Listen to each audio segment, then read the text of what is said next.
Hi guys, welcome back to school series of third. So last time అయితే మనకి ఒకరు comment చేశారు 500 ఈ బుక్స్ అని చెప్పి. 500కి నేను కొన్న బుక్స్కి అసలు సంబంధమే లేదు. యాక్చువల్లీ దీని రేట్ వచ్చేసి 11,620 రూపీస్ అనమాట. మా స్కూల్లో అయితే ఇంకా టెక్స్ట్ బుక్స్ రావాలి.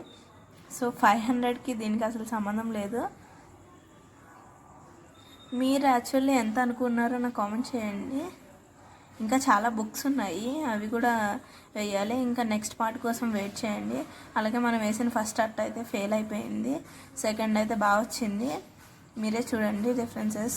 ప్లస్ ఇవన్నీ వేసాక కూడా చెత్త కూడా బాగానే వచ్చింది. అలాగే మన ఛానల్ సబ్స్క్రైబ్ చేసుకోండి, లైక్ చేయండి, షేర్ చేయండి, కామెంట్ చేయండి. నెక్స్ట్ పార్ట్ కోసం వెయిట్ చేయండి. థ్యాంక్